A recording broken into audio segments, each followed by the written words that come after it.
Good morning, everyone. Eric here from Nomadic Fanatic. Thanks for joining me on the channel. Today is a very exciting day. Just a few more, mostly small project after this in order to get the bus ready. Today we're going to be semi-permanently mounting the Starlink to Trailer Swift to make it so that I don't have to set it up all the time and worry about it being stolen. And we're going to go over that today. So let's set this up right now, guys.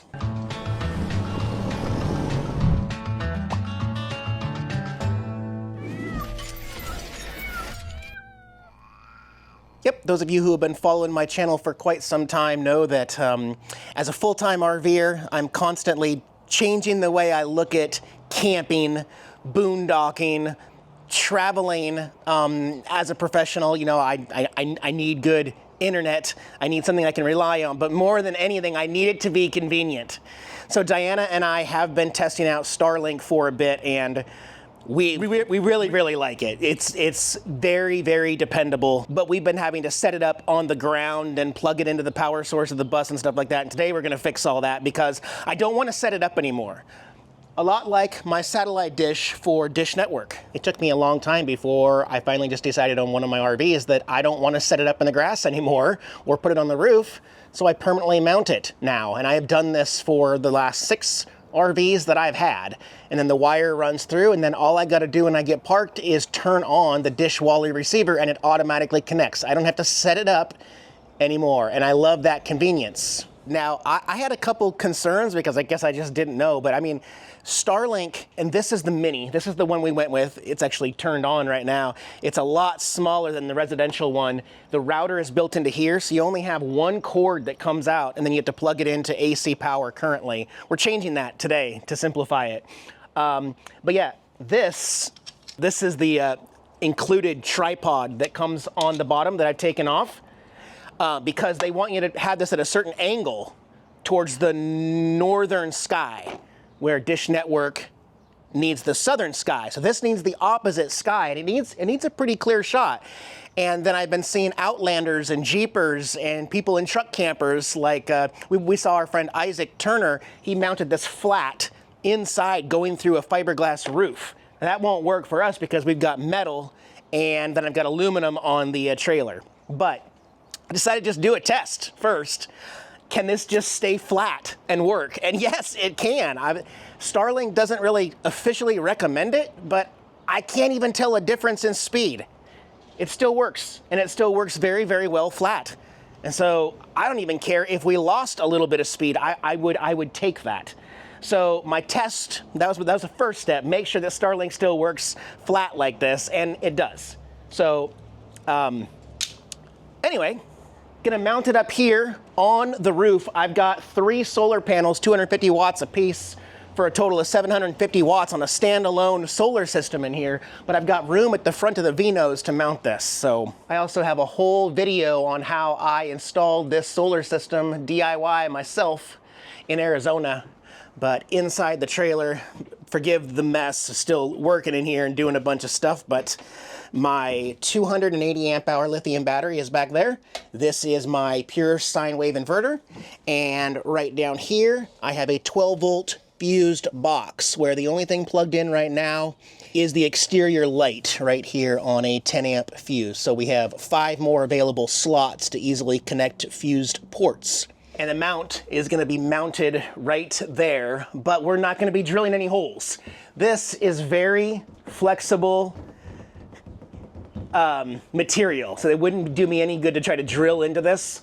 All of my solar panels hit solid beams to mount, and then they come down and they are bolted. So the solar panels are bolted to these black steel, but the Starlink dish is going to be stuck on. I know what you're thinking. I've done a lot of research, guys. I actually reached out to a company that came highly recommended, and they went ahead and sent me out the exact kit I need to get this done. So thank you, Trio Mounts, for sending this stuff out. This is the kit I got. This is the mini flat mount kit from Trio, and I will have links in the video description, guys. They have so many different mounts and different ways to mount. My kit specifically, I got the VHB landing pads. So these are rubberized pads with VHB tape which I'm going to use some alcohol pads to clean the surface up there before I pull this off and stick them in. I'm not going to be drilling. I'm not going to be using suction cups. I'm going to be using VHB tape. And then also a new cable. They sell all different kinds of cables. This is a 10-foot.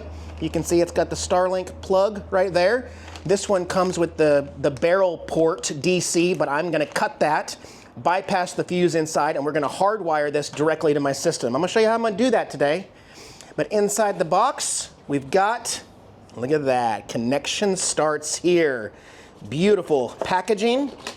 So this device right here is going to click in and secure the same way the other one did that came stock. It's not permanent, but it will click in. I'll show you how these clip in. And then this can easily be removed, not easily, but it can be removed if need be. And I may have to do that at some point in our travels. In fact, even right here, see that tree right there? Starlink needs to go this way, and I have a feeling that that particular tree is going to block some of my Starlink's ability to grab the northern sky.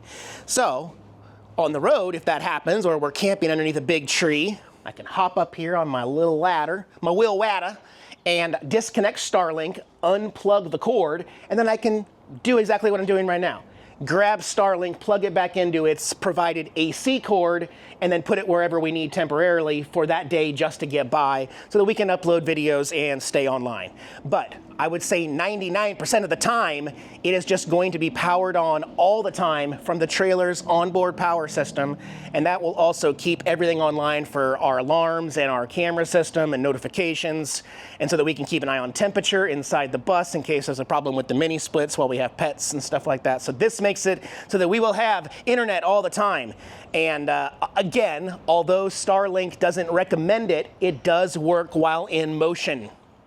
Yeah, this is huge, guys. Let me unplug and grab the dish. All right, let's flip the dish over. And on here, you can see that there are some slots here. These are for the different mounting things that you can put on it. So right there, see that little slit right by my thumb? Those are going to be clipped into there. Once this slides in, it snaps in, and then you have to pull up the dish and slide it out in order to get it out. I don't know for sure if I'm going to be able to snap this in with one hand, but I am gonna try. Just gonna see how this goes. Okay. So essentially, oh my gosh, I got it with one hand. How awesome is that? So this is super low profile. Also, the way I drive, you know, with the wind coming from the front of the bus, I'm going to install this in a way that, just in case, this will be to the front so that nothing can be jarred or popped out. The wind that happens on the road is going to actually keep it more secure. Okay, and so then you see these 4 holes right here. It's really simple. You can see all the different mounts that they have. Again, we're going to be using these trio mounts that come with the screws and the Allen wrench right there that you put in, and that goes right there. And then when you're ready and you have a clean surface, you pull off all 4 VHB tapes and slap it on the roof. And then the cord comes through here just like normal. And then down below, I've got everything I need to get this done today, guys. Got the alcohol swabs.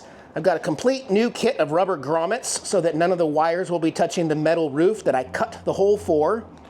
And then we've got an entry gland here so that I can bring the wire down and then silicone up that and make that look all pretty like that. There's my self-leveling sealant and my caulking gun.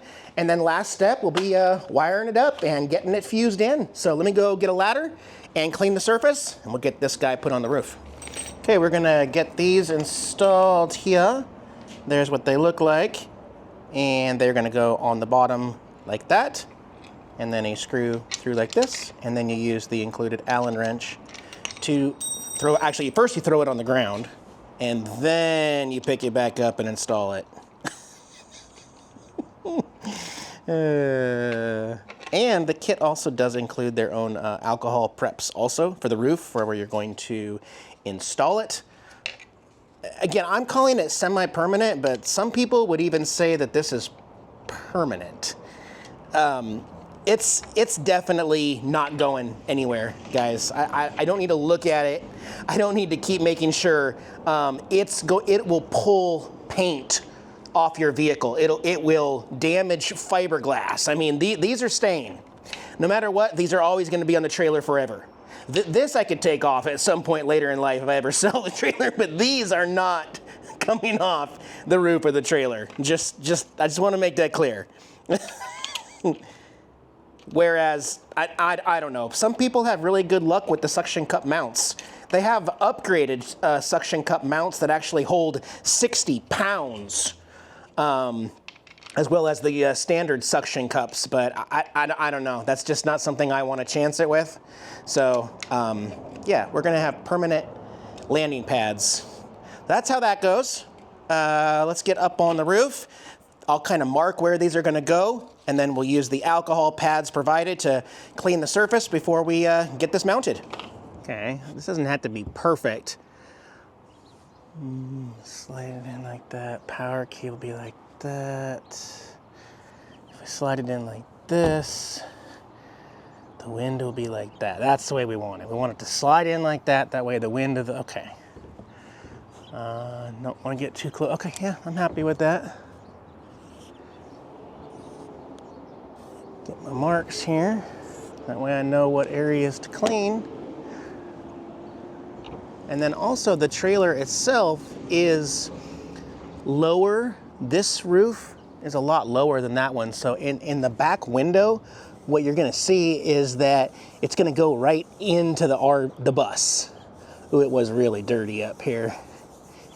They only provided 2 of these alcohol pads in a kit that I have 4. So I'm glad Diana has some left over for her glasses. Just make sure you have extra pads if your stuff is super dirty, okay? Oh my gosh. I just washed this roof too. I literally just washed this roof, guys. But because this area of LA, like even the hot tub, it gets so dirty. So dirty, so quick. Oh yeah. So dirty.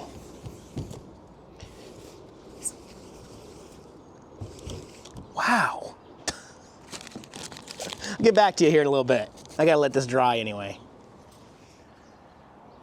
All right, surface is nice and clean and dry. Now, to remove these, stick it. Stick it, guys. That's right. So this slides Starlink that way, air going that way. There's our pads. We got one shot at this. I'm gonna say right there.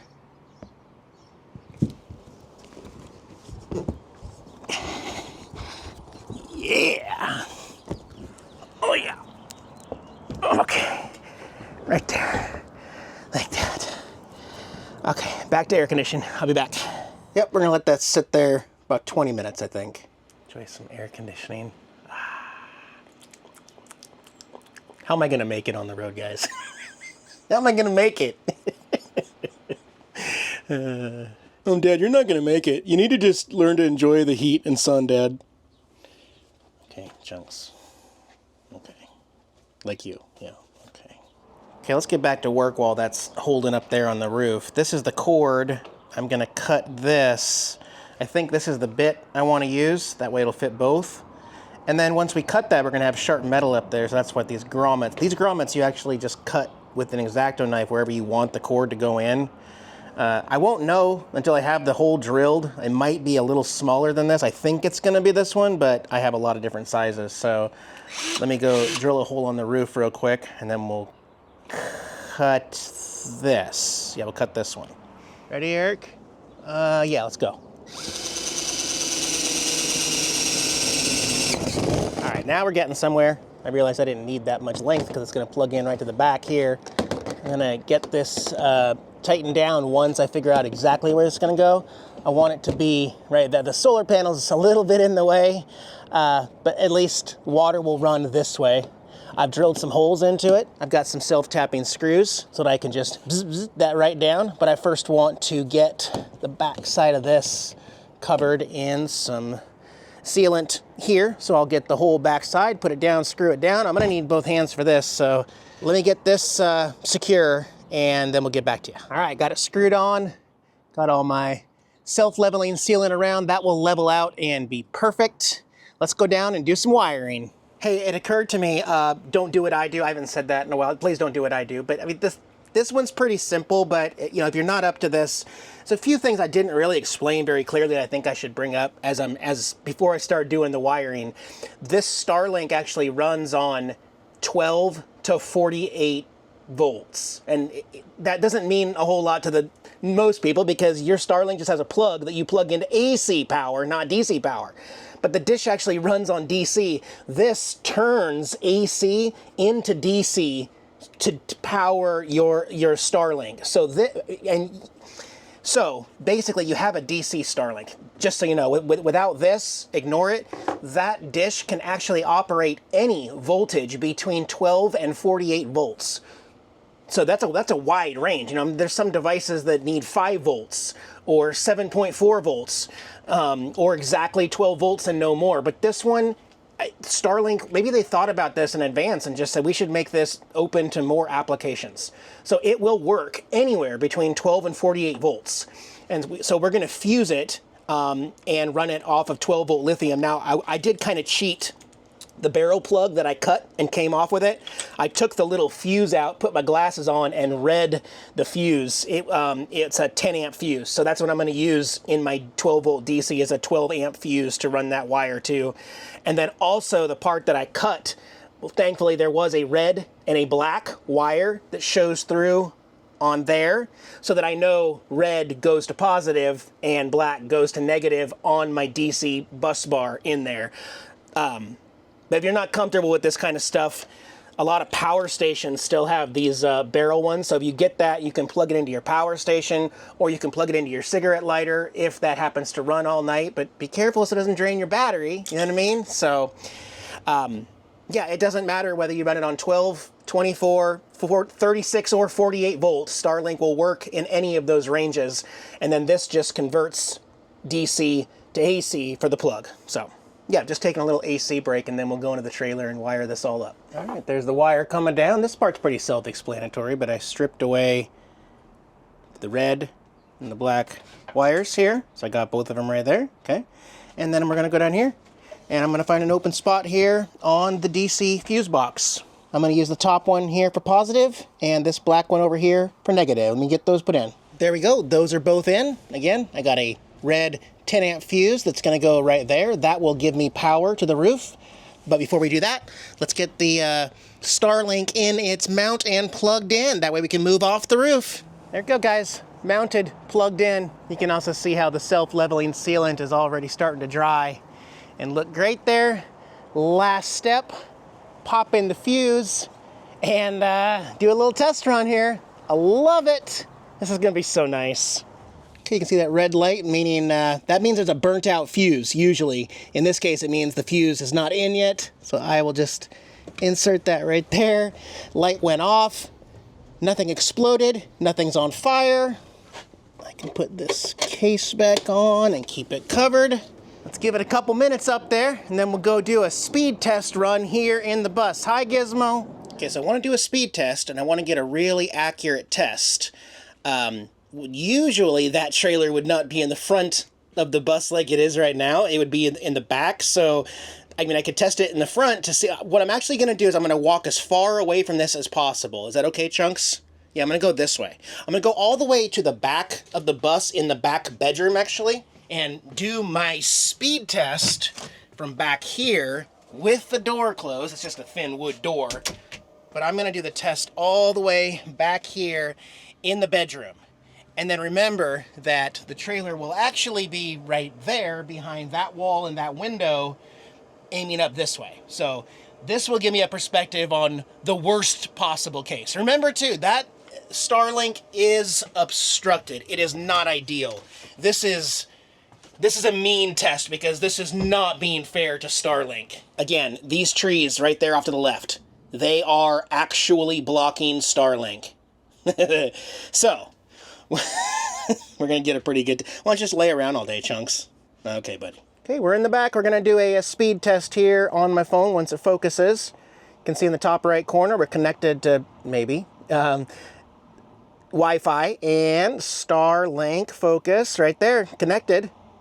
Let's open up the Starlink app here, and it does say online. Now, oftentimes, actually, I think you can do it. It'll tell you obstructions, yeah. Starlink is calibrating and gathering data. This usually takes about an hour. So in an hour from now, it'll be better than this. But if you know Starlink, you know we can still use it right now before it's done. So let's go back. Let's do a speed test here. Remember, we're in Los Angeles, so that's not ideal place to use Starlink because it's really congested here. But there we go. We just hit over 100. 100, guys. And I only need 20 download to survive, and I'll be happy. So officially call it 108 flat mounted. And upload, I need at least like a 10 to upload all of my videos, and we're getting 13, 12. Officially call it 12. 108 download and 12 upload. We do not need to do anything differently. We're going to leave it flat mounted because that is perfect. Way back here. It can only get better than this, and I guarantee you it will. Not bad. I'm very impressed, guys. This is going to really simplify life, and be sure to check out the video description below. If you're also looking for a better option for Starlink mounts, check Trio Mounts out. They've got so many different options available on their website. Shipping is fast right here in the United States. So glad we got that done. Just a few more little nitpicky stuff, and I'm being really nitpicky here. Like, you know, like doing the rope trim finally up here. Yeah. Diana's like, fill that gap. You said you're gonna do it. Okay, I'm doing it. I'm doing it, guys. Looks great. We'll see you in a few days, guys. Bye-bye.